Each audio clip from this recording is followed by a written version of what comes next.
Buenas tardes a todos los presentes y los que están conectados a través de la internet. Yo quería empezar con una frase que a mí me toca bastante. En la vastedad del tiempo y la inmensidad del espacio, es mi alegría compartir un planeta y una época contigo. Esta frase del célebre astrónomo estadounidense Carl Sagan fue dicha a su esposa Amy y contiene un pensamiento extremadamente profundo. ¿Cuáles son las posibilidades, ¿no?, de encontrarse viviendo y compartiendo una vida juntos? Me da la sensación de que él conocía la reencarnación y que él sabía que no fue una casualidad que compartiera esta vida con su mujer, sino un verdadero honor y una gran oportunidad de estar a su lado. Y eso es exactamente lo que vamos a hablar hoy. ¿Dónde vivimos, lo que tenemos que pasar y con quién tenemos que pasar?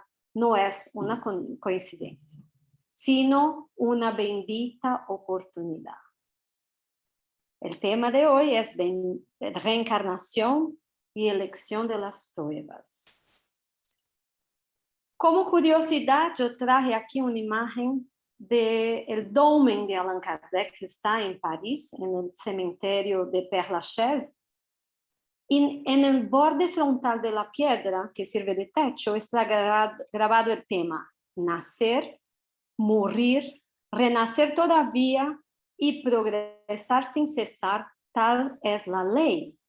Esta frase, que a menudo es atribuida a Kardec, en realidad ya estaba en el aire en esa época. Se puede encontrarla en varias citaciones, incluso en una de las obras del famoso escritor, célebre escritor Goethe. Yo no voy a pronunciar el nombre de la obra porque no sé hablar alemán. Entonces, en esta obra muy interesante, él dice: nacer para morir, morir para renacer. Esta es la ley universal. Así que observamos que esta frase, mismo que pronunciada de una manera diversa, la esencia es la misma. Y resume la doctrina espírita, que es una doctrina de justicia y de progreso. En ese movimiento continuo de nacer, morir, renacer, es que se logra el progreso. Y Jesús nos trajo el tema de la reencarnación muchas veces en su evangelio. Aquí yo voy a mencionar solamente una pasaje porque hay muchas otras, no tenemos tiempo. Vamos a resumir en esta, que es una de las más importantes. La charla de Jesús y Nicodemo. Fue un diálogo súper profundo, porque Nicodemo era un hombre de la ley. Era un fariseo, maestro de Israel y miembro del Sanedrín. Él se encuentra con Jesús de noche, para que nadie lo sepa. No quería ser visto. Y Jesús le dijo: de verdad te digo, que el que no naciere de nuevo no puede ver el reino de Dios. Pero Nicodemo no comprende. Dice: ¿cómo puede un hombre nacer siendo viejo? ¿Puede acaso entrar por segunda vez en el vientre de su madre y nacer? Porque ese era el entendimiento de la época. No la reencarnación, pero la resurrección. En la resurrección se entendía que pudiéramos entrar de otra vez en el mismo cuerpo, pero en el cuerpo viejo, que ya no tiene más vida, ¿no? Y Jesús entonces le dice que el que no naciere de agua y del Espíritu no puede entrar en el reino de Dios. Esta idea del agua es una creencia muy antigua de que el agua representa la naturaleza material y el espíritu la naturaleza inteligente. Entonces aquí Jesús afirma que nosotros entramos en el cuerpo físico con nuestro espíritu y luego dice, lo que es nacido de la carne, carne es. Lo que es nacido del espíritu, espíritu es. La carne genera la carne, pero el espíritu no es generado por la carne, ¿verdad? El espíritu viene de Dios. Así que una vez más, aquí está clarita la idea de la reencarnación. No necesitara ni que yo explicara, ¿no? Jesús sigue y dice que no te maravilles de que te dije, o es necesario nacer de nuevo. Así que el mensaje de Jesús no nos deja duda. La reencarnación es parte de nuestra vida, de nuestra existencia como espíritus. En el espiritismo, la reencarnación es una de sus bases, de sus fundamentos, junto con otros conceptos fundamentales, como la existencia de Dios, la inmortalidad del alma o del espíritu, la pluralidad de mundos habitados, la comunicabilidad de los espíritus. La reencarnación explica la justicia y el amor de Dios. Sin la reencarnación no se puede explicar la justicia de Dios, no se comprende la justicia de Dios. Y es imposible alcanzar la autoiluminación en una sola existencia. Para que podamos alcanzar la perfección es necesario experiencia. Por eso, ese movimiento de nacer y morir y renacer. En el libro de los espíritus, en la pregunta 171, los espíritus nos dicen que todos los espíritus tienden a la perfección y Dios les proporciona los medios de alcanzarla a través de las pruebas de la vida corporal. Con todo, en su justicia, les reserva que cumplan en nuevas existencias lo que no pudieron hacer o terminar en una primera prueba. Vamos por partes aquí, ¿no? Aquí nos dice que alcanzaremos la perfección a través de las pruebas de la vida corporal. Entonces, como a mí me gusta decir, no estamos aquí de vacaciones. La vida física es una vida, una existencia en que vamos a aprender y vamos a desarrollar. Para que haya un aprendizaje, necesitamos de desafíos. Y los desafíos existen para promover el espíritu. En cada etapa nosotros nos equipamos mejor, de mejores recursos para avanzar en nuestro desarrollo. Es trabajando, luchando, sufriendo, aprendiendo que el alma adquiere las experiencias necesarias en su marcha hacia la perfección. ¿Y cómo ocurre ese proceso? Bueno, ya decimos que no logramos la autoiluminación en una sola encarnación. Y aquí los espíritus nos dejan muy claro que si no cumplimos lo que nuestra tarea en una existencia, podremos hacerlo, podremos terminarla en una otra existencia. ¿De qué están hablando los espíritus? Una vez más, vamos a Jesús. Jesús en su evangelio nos dice, por tanto, si tu ojo derecho te es ocasión de caer, sácalo y échalo de ti, pues mejor te es que se pierda uno de tus miembros y no que todo tu cuerpo sea echado al infierno. Y si tu mano derecha te es ocasión de caer, córtala y échala de ti. no vamos a tomar eso como en el sentido literal, ¿verdad? Si no estaríamos hablando de la ley de Talión, ojo por ojo, diente por diente. No es eso que Jesús está aquí nos hablando. Él nos habla de que si nosotros fracasamos en otras ocasiones, en experiencias relacionadas con la autoridad, la riqueza, la belleza, la inteligencia, que no sería lógico recibir idéntica oportunidad en los trabajos pertinentes a nuestra reforma. Jesús habla aquí del planeamiento reencarnatorio. Miramos lo que pasó, cómo vivimos las anteriores encarnaciones, qué logramos, qué necesitamos aún lograr. A través de este estudio y de esta reflexión, caminamos adelante. Escogemos pruebas en la vida que pertenecen a la necesidad que nosotros tenemos de progresar. El planeamiento reencarnatorio pasa en un elevado porcentaje de las reencarnaciones en la corteza terrenal de manera común a todos, en modelos comunes a todos, en el campo de las manifestaciones puramente evolutivas. Es decir, que obedece las leyes de la herencia.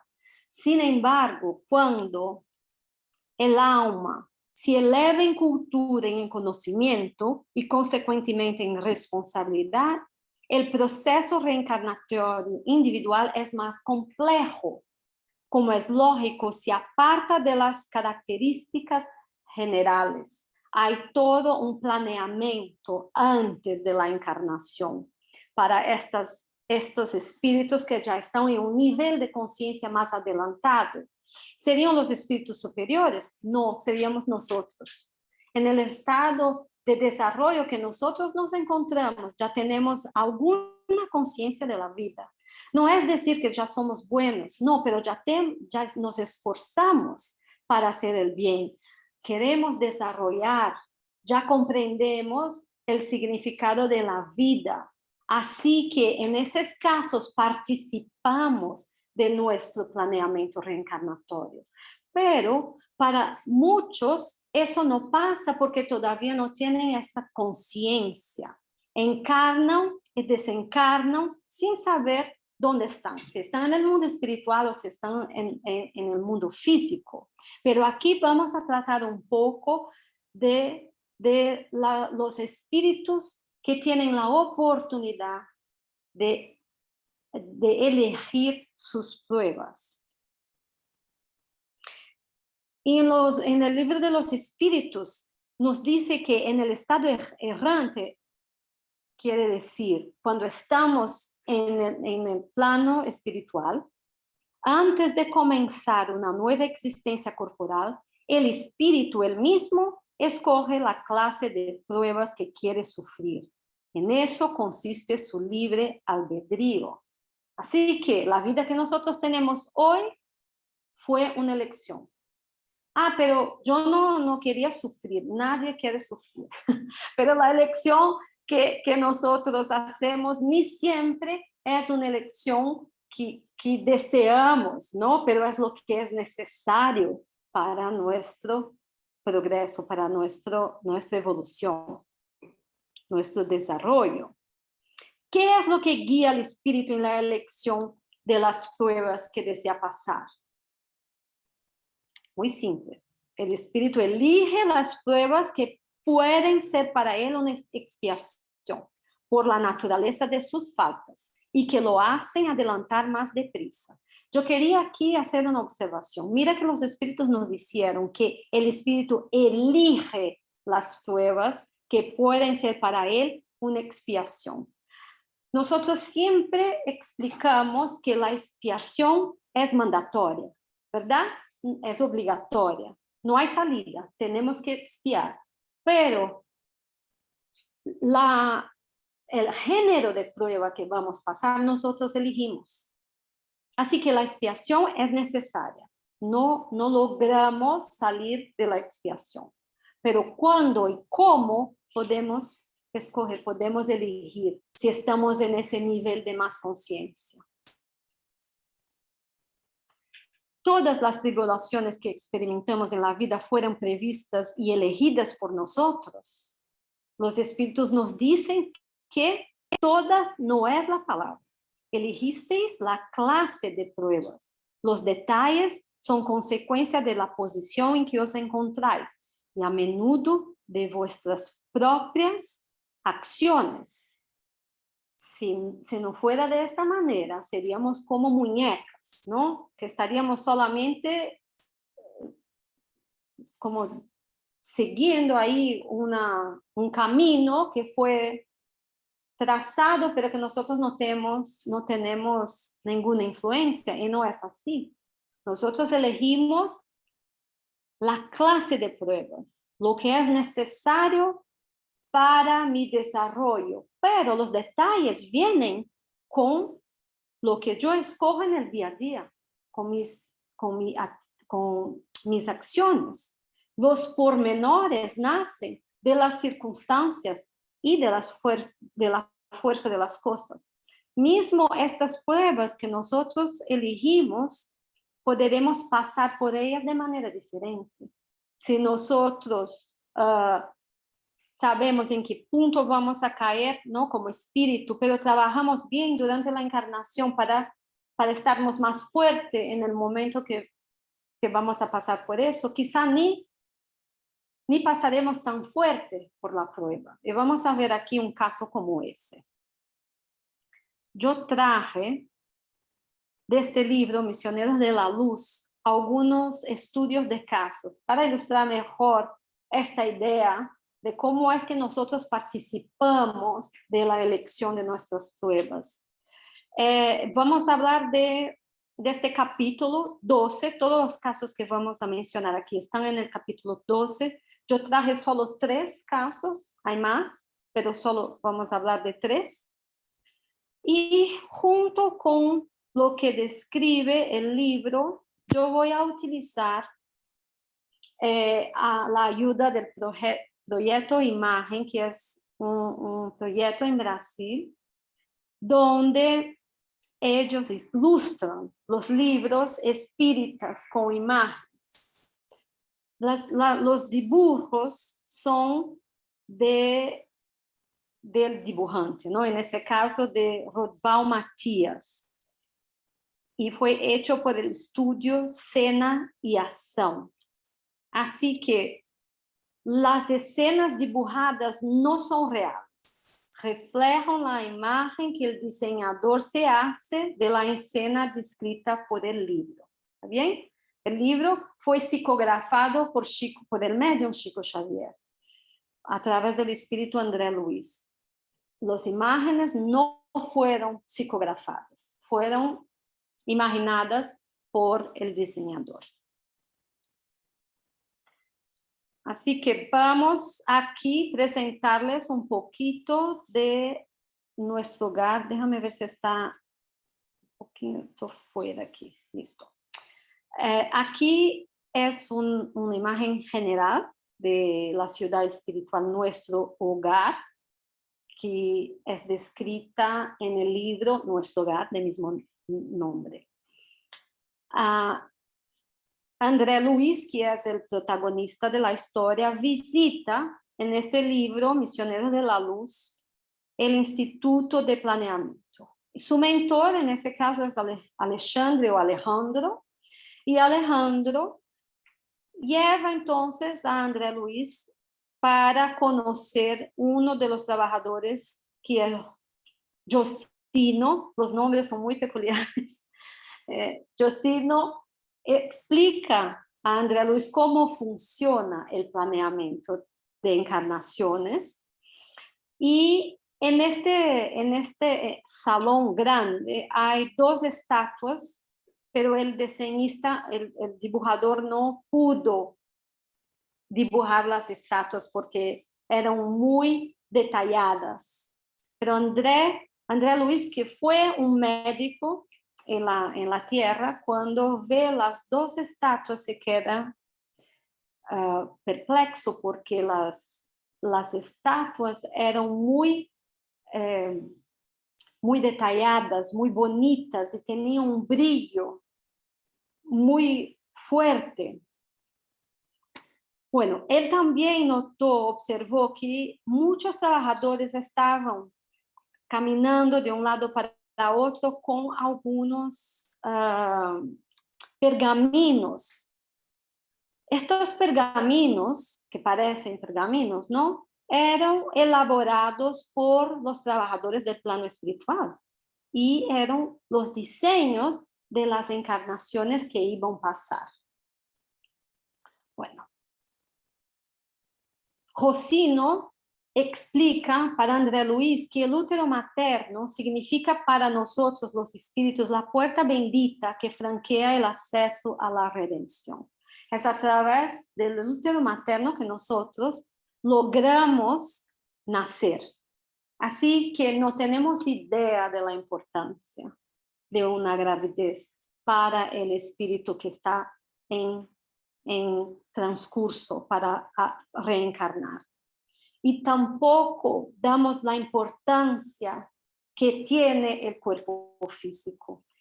Esta máquina humana que nos acompaña en milenios, que nos sirve, es a través del cuerpo físico que nosotros logramos trabajar para nuestra perfección, para nuestro perfeccionamiento, nuestra perfección, ¿no?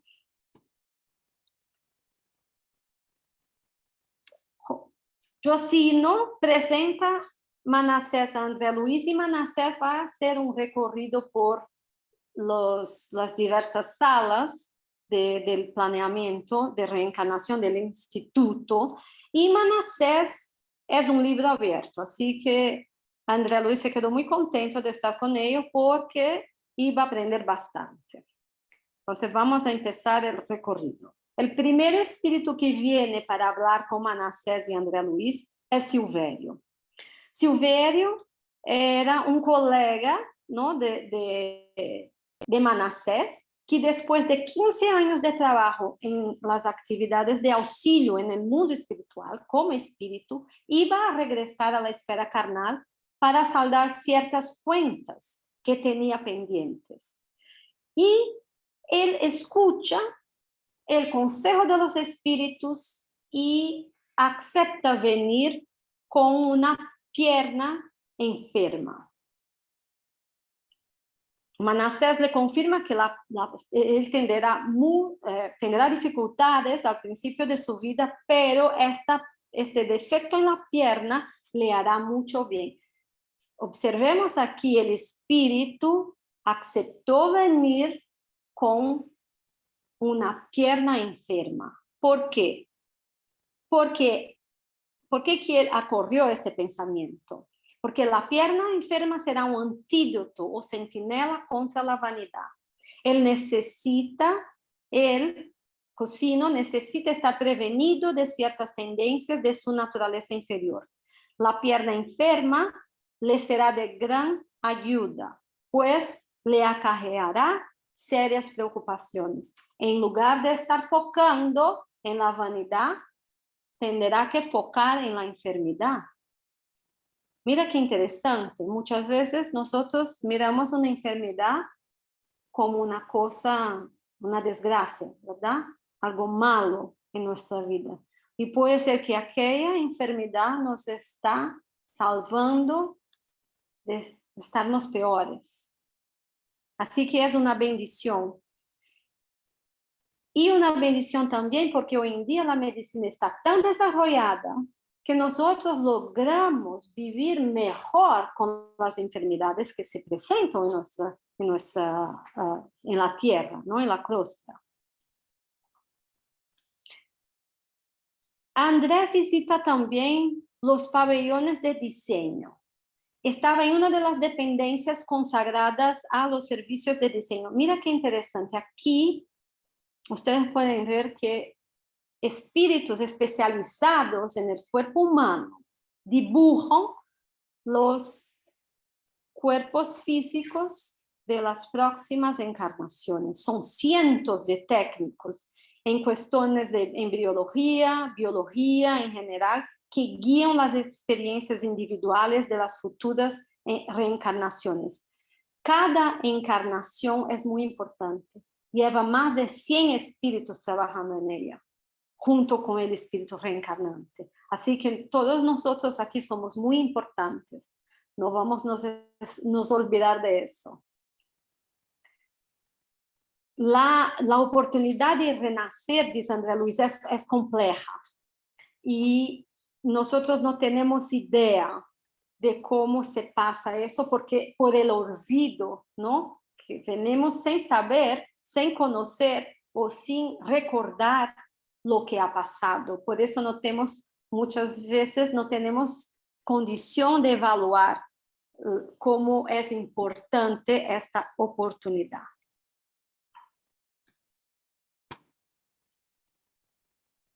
Aquí nosotros tenemos los proyectos de reencarnación de Anacleta. Anacleta era una trabajadora muy valorosa. Y cuando tuvo en la tierra, Anacleta fue mamá de 4, fue la madre de 4 espíritus, pero por exceso de mimos y por falta de disciplina, ellos no lograron afrontar las luchas de la vida. A pesar de su marido, que era muy trabajador, adinerado y constructivo, ella, la mamá, neutralizaba su influencia, viciando su afecto maternal con excesos desmedidos de dulzura. De esa manera, los 3 hijos y una jovencita dejaron la vida, cayeron en los excesos de la índole física y volvieron al mundo espiritual antes del tiempo. Entonces, la mamá estaba ya hacía 30 años trabajando para volver con los 4 hijos que ya estaban a 40 años en las tinieblas, ¿no? En el mundo espiritual. Ella entonces va a regresar al mundo físico y ella está estudiando el plan reencarnatorio, no solamente de ella, pero también de las 4 entidades que van a volver con ella. Cuando Anacleta regresó al plano espiritual, ella comprendió el problema y se dedicó a trabajar afanosamente a fin de conseguir no solo su propia reencarnación, sino también la de sus hijos, que habrán de seguir sus pasos en las pruebas purificadoras que les reserva la existencia en la corteza terrenal. Ahora ella está preparada para renacer y recibir de nuevo sus hijos. Tendrá 2 hijos paralíticos, uno con trastornos mentales, y para darle ayuda en la etapa que quedará precozmente viuda, contará solamente con la hija, que será también portadora de apremiantes necesidades de reparación. Así que vemos aquí una vez más la necesidad de nosotros comprendermos que pedir cuerpos sanos, bonitos, no es la prioridad, ¿no? La prioridad es nuestro desarrollo. Y para eso muchas veces tenemos que aceptar cuerpos o situaciones que no son tan fáciles, tan sencillas. El último caso es el caso del amigo de Manasés. Este amigo cometió un horrible crimen hace más de 100 años. Asesinó a un pobre hombre a puñaladas. Luego después del homicidio, la víctima desencarnada se vinculó intensamente a él, el asesino. Y de la semilla del crimen que el infeliz asesino sembró, en un instante cosechó resultados terribles durante largos años. Y Manasés explica que el odio recíproco, bueno, él asesinó, entonces tenía odio. El otro que fue asesinado también, ¿no? De inmediato se volvió contra este que lo asesinó. Y este odio los hace con que se imantan un al otro. Y así empezó entonces una obsesión. Y el espíritu aniquiló al asesino lentamente a través de ataques sistemáticos mediante el pensamiento mortífero. El asesino falleció con su cuerpo perispiritual en dolorosas condiciones, aparte del remordimiento lógico que la situación le había ocasionado. Después de rectificar los sufrimientos en las regiones de purgación, se acercó a la víctima beneficiándola. Él trabajó en el mundo espiritual, creció moralmente, ganó amistades de muchos benefactores y obtuvo valiosas intercesiones para poder nacer nuevamente. En ese caso, el amor va a transformar las características del trabajo relativo a su expiación. ¿Cómo es eso? Vamos a ver aquí. El arrepentimiento sincero durante la vida es suficiente para borrar las faltas y obtener la gracia de Dios. Esto está en el libro de los Espíritus, en la cuestión 999. Y los Espíritus nos dicen que el arrepentimiento contribuye a que el espíritu mejore, pero el pasado debe ser expiado. Y él sigue preguntando, ¿podemos desde esta vida rescatar nuestras faltas aquí ahora? ¿No? Ya podemos, si cometimos un error, ¿podemos rescatar esta falta? Sí, mediante su reparación. Sin embargo, no penséis en rescatarlas con unas pocas privaciones pueriles. ¿No? Las privaciones tienen que ser grandes, en el sentido que es necesario nosotros nos dedicarnos a alguna causa verdadera para que podamos entonces disminuir el sufrimiento de la expiación. Toda vez que nos movimentamos en el amor, nos movimentamos para ayudar la comunidad donde estamos contribuyendo para nuestra mejora interna, y esta mejora nos hace sufrir menos. No es que no vamos a tener que encarar, no que hacer face a los problemas, pero nuestra postura será diferente. Tendremos más fuerza, comprenderemos mejor. Entonces, en ese caso, siguiendo todavía el caso del amigo de Manasés, aquí en su proyecto de futura reencarnación, podemos ver puntos oscuros desde el colon descendente hasta el arco sigmoide. Eso indica que él padecerá una úlcera de importancia en esa zona, tan pronto como llegue a la adultez. Con todo, se trata de una enfermedad que él ha escogido. Es el caso que nosotros estábamos hablando, que la expiación es obligatoria, pero podemos escoger qué pruebas vamos a pasar para expiar. Y este amigo, entonces, de Manasés, escoge tener una úlcera. Y de acuerdo con la manera que él vivir, esta úlcera va a quedarse ahí toda la vida sin mayores complicaciones, pero si él no se cuidar, sí puede desarrollar una enfermedad más grave. Pero ¿por qué, una vez que él trabajó en el mundo espiritual, por qué no vino sin la úlcera, sin nada? Porque en este caso no va a ser una expiación. No podemos huir de la expiación. Y la úlcera es como si fuera la memoria de lo que hizo el Señor.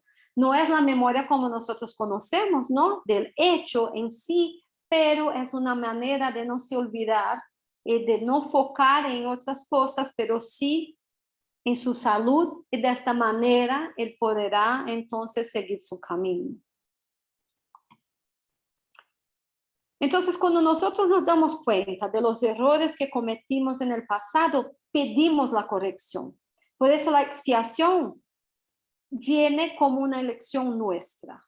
Y cuando este Señor entonces regresa a la corteza terrena, Él no tendrá la necesidad de desencarnar en un espectáculo sangriento. Sin embargo, donde quiera que se encuentre, mientras dure todo el proceso de curación dentro de la carne que en el pasado menospreció, cargará con su propia herida hasta que haya conquistado día a día la imprescindible renovación.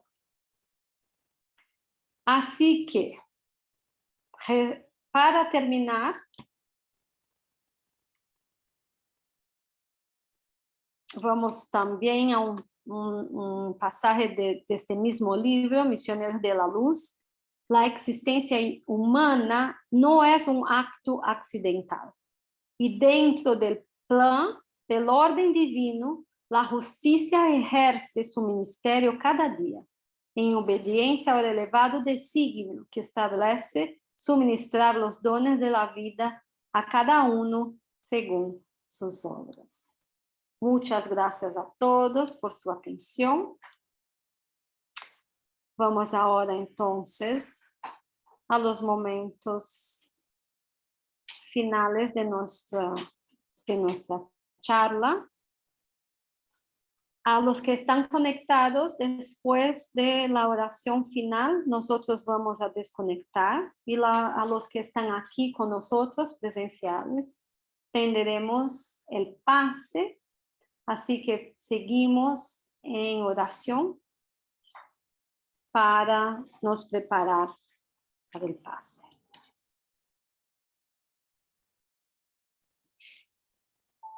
Yo les invito entonces a cerrar los ojos físicos y a conectarnos una vez más con nuestro Maestro Jesús, el que vino nos enseñar cómo deberíamos vivir, cómo sería tener una vida mejor si pudiéramos observar las leyes que rigen el universo.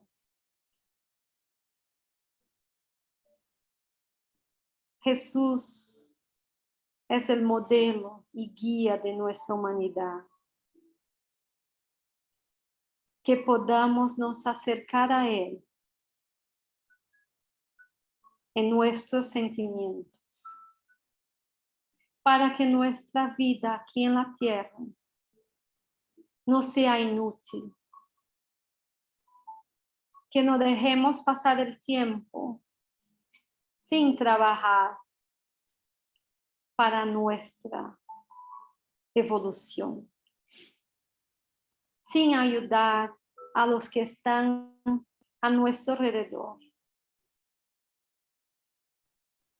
Que no seamos egoístas,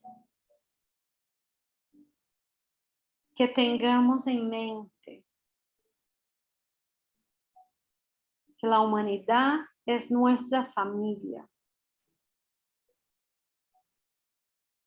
Si hay una persona sufriendo, nosotros tendríamos que sufrir juntos, porque es un hermano en Dios. Y si tenemos los recursos necesarios para disminuir el sufrimiento de los que están a nuestro alrededor, que hagamos eso. Porque a través de nuestra dedicación al prójimo, comprendemos quiénes somos. Es a través de la criatura que Dios acude a la criatura.